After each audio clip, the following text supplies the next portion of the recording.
अस्सलाम वालेकुम to all students. तो बेटा खैर मकदम है आप सबका एक और लेक्चर में। अगर आपको याद होगा तो लास्ट लेक्चर में मैंने आपको कंपोजिशन ऑफ ब्लड बताया था। मैंने आपको कहा था कि ब्लड जो है इसके दो कंपोनेंट्स होते हैं। एक मैंने कहा था प्लाज्मा और दूसरा मैंने कहा था आपको फॉर्मड एलिमेंट्स। याद होगा आपको प्लाज्मा मैंने आपको बोला था 55 to 60% होता है, 40 to 45% होते हैं फॉर्मड एलिमेंट्स। प्लाज्मा हमने डिस्कस किया था, एक सिट्रा कलर, एक पीला सा फ्लूइड होता है जो पानी होता है ब्लड में। जब हम ब्लड की सेडिमेंटेशन करेंगे तो ऊपर जो फ्लोट करता है वो पानी, जिसको हम प्लाज्मा बोलते हैं। ये हमने लास्ट लेक्चर में देखा। प्लाज्मा में वाटर होता है, सॉलिड्स होते हैं, ऑर्गेनिक भी इनऑर्गेनिक भी, कौन कौन से प्रोटीन्स होते हैं वो हमने डिस्कस किया है। तो फॉर्मड एलिमेंट्स की बात आती है तो फॉर्मड एलिमेंट्स जो हैं, these are the heavier structures which you find in the blood. Formed elements या आप इनको कॉर्पसल्स भी बोलते हैं। ये तीन किस्म के होते हैं बेटा, आरबीसीज, डब्ल्यूबीसीज एंड प्लेटलेट्स। आरबीसीज, डब्ल्यूबीसीज एंड प्लेटलेट्स। आप याद कीजिए, मैंने आपको बोला था अगर आप टेस्ट ट्यूब में ब्लड लेंगे तो कुछ देर के लिए आप इसको रख लीजिए, इसको सेडिमेंटेशन के लिए रख लीजिए। आप देखेंगे कुछ देर के बाद नीचे जमा हो जाएगा कुछ डबरी, कुछ स्ट्रक्चर, कुछ रेजिड्यूज, हेवियर पार्टिकल्स जो क्या हो गए हैं, सेटल। वही हैं सेल्स, उन्हीं को हम बोलते हैं फॉर्मड एलिमेंट्स। और ये जो ऊपर फ्लोट कर रहा है ये प्लाज्मा है। लास्ट लेक्चर में हमने इसको पूरा डिस्कस किया है। ये जो नीचे डिपॉजिट हो गए हैं, ये सेडिमेंटेशन जो हो गई है, इन सेडिमेंट्स को हम बोलते हैं फॉर्मड एलिमेंट्स। तो ब्लड की सेल्स को हम जनरली बोलते हैं फॉर्मड एलिमेंट्स। हम इनको दूसरा नाम भी बोल सकते हैं, कॉर्पसल्स। तो ब्लड में तीन किस्म के सेल्स या कॉर्पसल्स होती है। आप कॉर्पसल्स भी बोलिए, कोई प्रॉब्लम नहीं। तो तीन किस्म की कॉर्पसल्स ब्लड में होती हैं, आरबीसीज, डब्ल्यूबीसीज एंड प्लेटलेट्स। तो बेटा चलिए डिस्कस करेंगे आज हम आरबीसीज। क्या करेंगे? डिस्कस करेंगे बेटा आज हम आरबीसीज।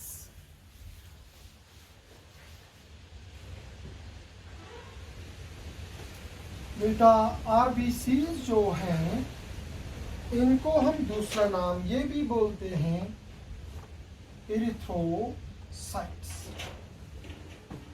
ब्लड में जो सेल्स होती हैं तीन किस्म की होती हैं, आरबीसीज, डब्ल्यूबीसीज एंड प्लेटलेट्स। सबसे पहले हम डिस्कस करेंगे आरबीसीज। तो बेटा आरबीसीज क्या है? They are the most abundant blood cells. Most abundant, ये हमारे ब्लड में सबसे ज्यादा होती है, मोस्ट अबंडेंट। अगर आप देखेंगे there are 5 to 5.5 million RBCs in 1 ml of blood. आपके ब्लड में 1 ml में 50 से 55 लाख आरबीसीज होंगी। This is the number of डब्ल्यूबीसीज present in 1 ml of blood.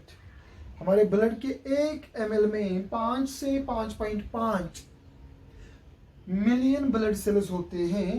This is called RBC count. इसको क्या बोलते हैं बेटा? RBC count. आरबीसी काउंट क्या होता है? Number of RBCs found in 1 ml of blood.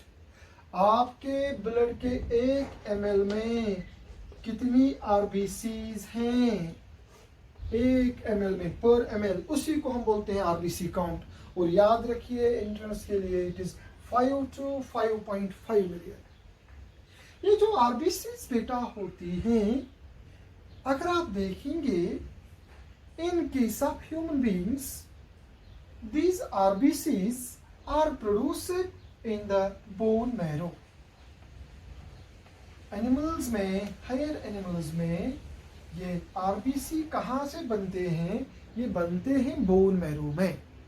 आपको पता है जो बोन्स होते हैं उनके अंदर जो कैविटी होती है उस कैविटी को हम बोलते हैं मैरो कैविटी या मैरो बोलते हैं या बोन मैरो बोलते हैं। वहां पर बनते हैं आरबीसीज।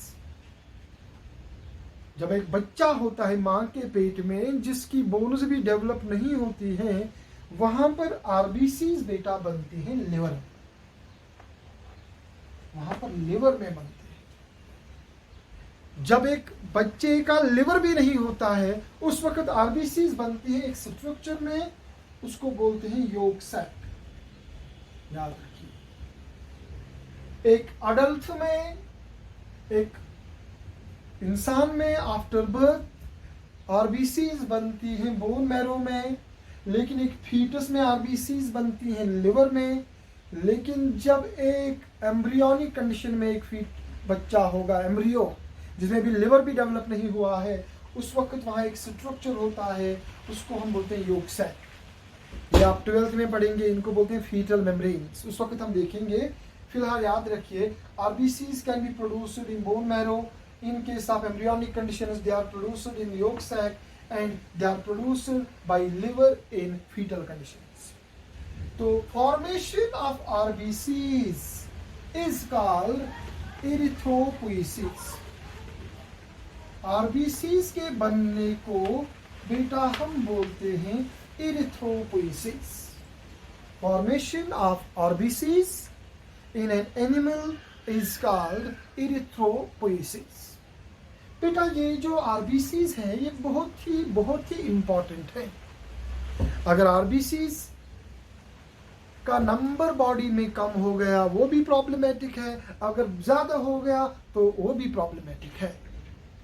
याद रखिए, ये जो आरबीसीज होती हैं इन case of human beings their shape is like this.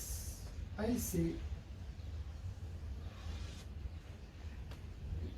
Humans में, मैन में आरबीसीज की जो शेप होती है ये बिल्कुल ऐसी होती है, जिसको हम बोलते हैं biconcave. Shape of RBCs is biconcave.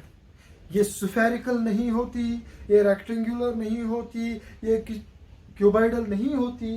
याद रखिए, आरबीसीज की शेप होती है बाइकनकेव। ये हम नेक्स्ट चैप्टर में पढ़ेंगे इनकी शेप ऐसी क्यों होती है। थोड़ा सा मैं आइडिया दूंगा। इनकी शेप इसलिए ऐसी होती है ताकि ये नैरो से नैरो ब्लड कैपिलरीज में स्मूथली जाए और इनका मैक्सिमम सरफेस कैपिलरी की वॉल के साथ जुड़ा रहे। जितना इनका मैक्सिमम वॉल कैपिलरी से जुड़ेगा उतना ज्यादा ये उनका काम अच्छा रहेगा। चलो बेटा, उस वक्त देखेंगे जब हम रेस्पिरेटरी सिस्टम पढ़ेंगे।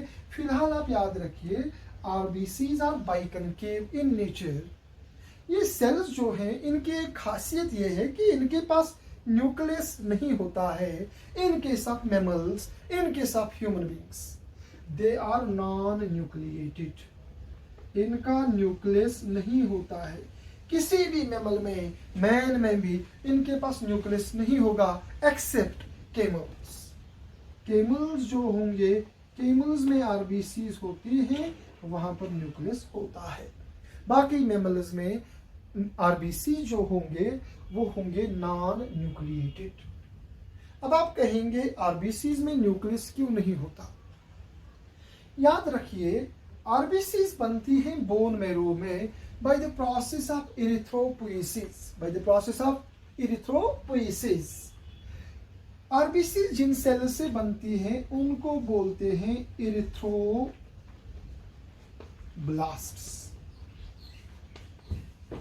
इरिथ्रोब्लास्ट्स। जब ये इरिथ्रोब्लास्ट्स मैच्योर होती है then it is called erythrocyte. क्या बोलते हैं बेटा? इरिथ्रोसाइट, या जिसको आप आरबीसी बोलते हैं। बेटा याद रखिए कि RBCs are formed from in the bone marrow, liver और the yolk sac and the process is called erythropoiesis. अब आपसे पूछा जाएगा किन सेल्स से बनती हैं आरबीसीज? उनको बोलते हैं एरिथ्रोब्लास्ट्स। erythroblasts mature into erythrocytes. These erythrocytes are non-nucleated. क्यों? क्योंकि इन erythrocytes का, इन RBCs का काम है, इनका मेन काम है to transport oxygen from blood to tissues, sorry from lungs to tissues. Lungs में जो ऑक्सीजन है वो टिश्यूज तक पहुंचाना किन का काम है? इन आरबीसीज का। अगर आरबीसीज के अंदर न्यूक्लियस होगा तो मैक्सिमम ऑक्सीजन न्यूक्लियस यूज करेगा। दूसरी बात यह है कि अगर आरबीसीज के अंदर न्यूक्लियस होगा तो इनका वॉल्यूम, इनके अंदर स्पेस कम पड़ जाएगी। ऊपर वाले ने, अल्लाह ने आरबीसीज में इसलिए न्यूक्लियस हमें नहीं रखा ताकि आरबीसीज का सारा स्पेस जो है वो यूटिलाइज हो जाए in the transportation of oxygen. दूसरी बात, जब ये आरबीसी के अंदर न्यूक्लियस होगा तो बहुत सारा ऑक्सीजन ये न्यूक्लियस यूज करेगा, इसलिए आरबीसीज में न्यूक्लियस नहीं होता है ताकि वो कम से कम ऑक्सीजन खुद यूज करें और सारा ऑक्सीजन कैरी करें फ्रॉम लंग्स टू टिश्यूज। ये लंग्स में अनलोड करेंगे ऑक्सीजन और अनलोड करेंगे इस ऑक्सीजन को टिश्यूज में। इन बिटवीन इस ऑक्सीजन में कमी नहीं होगी, न्यूक्लियस यूज नहीं करेगा। न्यूक्लियस है वेरी एक्टिव स्ट्रक्चर, वो बहुत ज्यादा ऑक्सीजन यूज कर लेगा। अब अगर आप देखेंगे ये जो आरबीसीज होती हैं इनके अराउंड जो मेम्ब्रेन होती है, RBC is a normal animal cell but it has some qualities that it does not contain nucleus, its shape is biconcave. RBC के around जो plasma membrane होती है बेटा, this plasma membrane is called Dohnan's membrane. Membrane around RBCs is called Dohnan's membrane. याद रखिए RBCs के around जो membrane होती है that is called Dohnan's membrane, and remember this Dohnan's membrane is made up of normally lipids and proteins. आपने पढ़ा होगा fluid mosaic model, plasma membrane is made up of lipids and proteins. Same is the case over here. Dohnan's membrane is a normal plasma membrane which contains lipids and proteins, having some characters that we shall take up in the in the next lecture. अगर आप देखेंगे बेटा ये RBC कैसे oxygen carry करती है। RBC के अंदर एक पिगमेंट होता है, एक प्रोटीन होता है, उस प्रोटीन को बोलते हैं हीमोग्लोबिन। क्या बोलते हैं बेटा? Haemoglobin, which contains a metal iron that is called iron. Iron एक पता है मेटल आपको, आयरन से बना हुआ एक प्रोटीन होता है इस हर एक आरबीसी के अंदर, उसको हम बोलते हैं हीमोग्लोबिन। यही हीमोग्लोबिन जो है ये ऑक्सीजन के साथ मिलता है और बनाता है ऑक्सी हीमोग्लोबिन। तो हमारे लंग्स में क्या करता है, ये हीमोग्लोबिन जो है ये ऑक्सीजन के साथ मिलेगा और बनाएगा ऑक्सी हीमोग्लोबिन। और जब ये आरबीसी पहुंचेगी टू द टिश्यूज, वहां पर ये हीमोग्लोबिन इस ऑक्सीजन को छोड़ देगा और ऑक्सीजन टिश्यूज लेगी और हीमोग्लोबिन फ्री हो जाएगा। इन शॉर्ट में आपको ये कहना चाहता हूं, RBC is responsible for transportation of oxygen. कैसे? क्योंकि इसके अंदर जो हीमोग्लोबिन है, जब ये लंग्स में बहुत ज्यादा ऑक्सीजन देखता है तो इसकी अट्रैक्शन बढ़ती है ऑक्सीजन के लिए और ये मिल जाता है ऑक्सीजन के साथ, एक एसोसिएशन बनाता है, एक टेम्पोररी एसोसिएशन बनाता है, उसको हम बोलते हैं ऑक्सी हीमोग्लोबिन। जब ये ब्लड जाएगा लंग्स से बाहर, ये टिश्यू के पास, किसी टिश्यू के पास पहुंचता है। नॉर्मली हर एक टिश्यू में लंग्स से ऑक्सीजन कम होता है, टिश्यूज में ऑक्सीजन का प्रेशर कम होगा as compared to the lungs. ये हीमोग्लोबिन बहुत ही चतुर मॉलिक्यूल है, चालाक मॉलिक्यूल है। जब ये टिश्यूज में ऑक्सीजन का प्रेशर कम देखता है उस वक्त ये ऑक्सीजन के साथ रिश्ता तोड़ देता है और ऑक्सीजन फ्री हो जाएगा, टिश्यूज उसको यूज करेंगे और हीमोग्लोबिन जो है ये फ्री हो जाएगा। ऑक्सीजन भी फ्री हो गया, हीमोग्लोबिन भी फ्री हो गया। फिर ब्लड अगर कभी दूसरी बार फिर लंग्स में जाएगा, वहां ज्यादा ऑक्सीजन के प्रेशर को देखेगा, पकड़ेगा, फिर ऑक्सीजन को बनेगा ऑक्सी हीमोग्लोबिन। रेस्पिरेटरी सिस्टम में बेटा हम इसको डिटेल में पढ़ेंगे। अभी आप याद रखिए, आरबीसीज का काम है ट्रांसपोर्टेशन ऑफ ऑक्सीजन। कैसे करते हैं ट्रांसपोर्ट ऑक्सीजन? क्योंकि आरबीसीज के अंदर होता है एक पिगमेंट जिसको बोलते हैं हीमोग्लोबिन। हीमोग्लोबिन में कौन सा मेटल होता है? आयरन होता है, Fe2 positive. Is that clear? इसीलिए तो हम कहते हैं आयरन इज वेरी इंपॉर्टेंट। अगर आयरन की कमी हो गई बेटा, आयरन की अगर कमी हो गई तो हीमोग्लोबिन आपकी बॉडी में नहीं बनेगा। अगर हीमोग्लोबिन आपकी बॉडी में नहीं बनेगा तो आपकी बॉडी जो है ये ज़्यादा ऑक्सीजन कैरी नहीं करेगी, आप जल्दी जल्दी थक जाएंगे। तो उसको हम बोलते हैं, अगर आपकी बॉडी में आयरन की कमी होगी तो इसका मतलब है हीमोग्लोबिन की कमी है। उसको बोलते हैं एनीमिया। क्या बोलते हैं बेटा? एनीमिया, या ज्यादा अप्रोप्रिएटली इसको बोलते हैं न्यूट्रिशनल एनीमिया। एनीमिया की बहुत सारी किस्में हैं। अगर आपकी डाइट में आयरन नहीं है, आयरन कम खाते हैं आप डाइट में, तो आपकी बॉडी में हीमोग्लोबिन कम होगा, तो उसको हम बोलते हैं न्यूट्रिशनल एनीमिया। इसी तरह आप देखिए, मैंने आपको कहा कि इरिथ्रोपोइसिस होती है बोन मैरो में। इरिथ्रोपोइसिस होने के लिए चाहिए एक vitamin, that is called vitamin B12। अगर विटामिन B12 आपकी बॉडी में, आपके फूड में नहीं होगा तो ऑटोमेटिकली आपके बोन मैरो में इरिथ्रोपोइसिस नॉर्मली नहीं होगी, आरबीसीज का नंबर कम होगा। तो उस सूरत में भी जब आरबीसीज कम होगी तो आपका ब्लड कम ही ऑक्सीजन कैरी करेगा। उस वक्त उसको बोलते हैं बेटा पेरिनिशियस एनीमिया। याद रखिए, एक होता है न्यूट्रिशनल एनीमिया, दूसरा होता है पेरिनिशियस anaemia. Pernicious anemia is caused when there is deficiency of vitamin B12. Nutritional anemia is caused when there is deficiency of iron. तो याद रखिए, विटामिन बी भी बड़ा इंपॉर्टेंट है इरिथ्रोपोइसिस के लिए, और आयरन भी बड़ा इंपॉर्टेंट है हीमोग्लोबिन बनने के लिए। आपको याद रखना है कि ये आरबीसी जो है इनके अंदर हीमोग्लोबिन होता है, ये कैरी करते हैं ऑक्सीजन। और ये आरबीसी जो बेटा होते हैं इनका लाइफ स्पान जो होता है that is only 120 days. RBCs का लाइफ स्पान होता है 120 डेज। उसके बाद जब 120 डेज हो जाते हैं, उसके बाद क्या होता है बेटा? The RBCs are destroyed and dumped into the spleen. तो उसके बाद आरबीसी को डंप किया जाता है स्प्लीन में। इसीलिए हम स्प्लीन को बोलते हैं ग्रेवयार्ड ऑफ आरबीसीज। स्प्लीन को हम बोलते हैं ग्रेवयार्ड ऑफ आरबीसीज।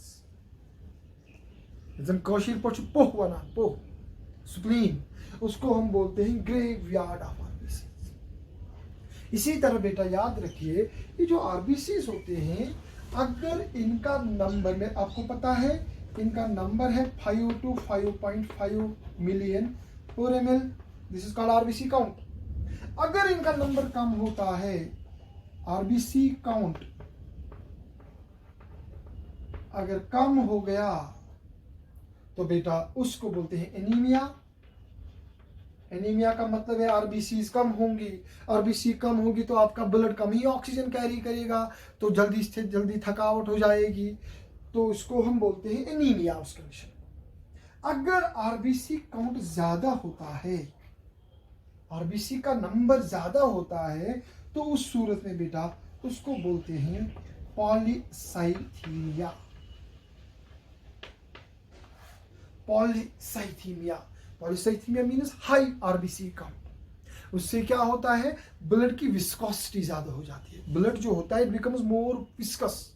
नॉर्मली मैंने आपको कहा है blood is 2.5 times thicker than water. जितना ब्लड की विस्कोसिटी बढ़ जाएगी उतना हार्ट पर दबाव बढ़ता है, उतना हार्ट जो होता है उसको ज्यादा फोर्स यूज करना पड़ता है for pumping the blood.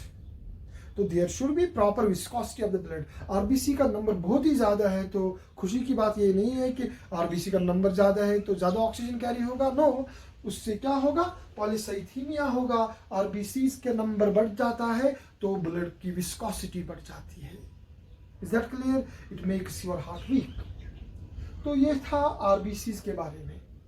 RBCs कहाँ बनती हैं, इनका काम क्या होता है, डोनर्स मेम्ब्रेन क्या होती है, हीमोग्लोबिन क्या होती है। तो याद रखिए, haemoglobin is a protein containing iron और haemoglobin is red in colour, that is why your blood appears red. हमारे ब्लड में सबसे ज्यादा सेल्स तो आरबीसी ही हैं और आरबीसी के अंदर हीमोग्लोबिन है। हीमोग्लोबिन में आयरन होता है, iron is red in colour, that is why our blood appears red. हमारे ब्लड का कलर रेड है ड्यू टू हीमोग्लोबिन। हीमोग्लोबिन में ऐसा क्या है हमारा ब्लड रेड है? Because of the iron. Is that clear? तो याद रखिए, हीमोग्लोबिन ऑक्सीजन को के साथ बाइंड होता है लंग्स में, क्योंकि लंग्स में ऑक्सीजन का प्रेशर हाई होता है। जब यही ब्लड जाएगा टिश्यूज में, वहां ऑक्सीजन का प्रेशर कम होगा तो ये ऑक्सीजन को छोड़ देगा, उसके साथ रिश्ता तोड़ देता है। उसका फायदा ये होता है टिश्यूज वो ऑक्सीजन यूज करेंगे और हीमोग्लोबिन फिर से अकेला पड़ेगा। फिर यही ब्लड वापस जाएगा लंग्स में, वहां फिर से देखेगा कि ऑक्सीजन का प्रेशर हाई है, फिर से जुड़ जाएगा, रिश्ता बनाएगा, लेकिन फिर टिश्यूज में पहुंचते ही रिश्ता और तोड़ देगा। और दैट इज वेरी इंपॉर्टेंट, ऐसा होना भी चाहिए। इसी तरह उससे तो पॉसिबल है कि हीमोग्लोबिन ऑक्सीजन को पकड़ता है, छोड़ता है, पकड़ता है, छोड़ता है। फिर मैंने आपको कहा कि न्यूक्लियस नहीं होता है, आरबीसी का काउंट क्या है, एरिथ्रोपोएसिस क्या है, डोनर्स मेम्ब्रेन क्या है। आई होप बेटा आपको समझ आया होगा। उसके बाद हम नेक्स्ट लेक्चर में देखेंगे कि व्हाट आर डब्ल्यूबीसीज एंड प्लेटलेट्स। डब्ल्यूबीसीज और प्लेटलेट्स को हम एक साथ नेक्स्ट लेक्चर में पढ़ेंगे। तो बेटा आप पढ़िए, आप बुक को सेल्फ स्टडी ज़्यादा से ज़्यादा कीजिए, ऑब्जेक्टिव्स को स्टडी कीजिए, सॉल्व कीजिए, और कोई भी प्रॉब्लम है तो you can call me. Is that clear? So that is all for today. Wama alayna illal balagul.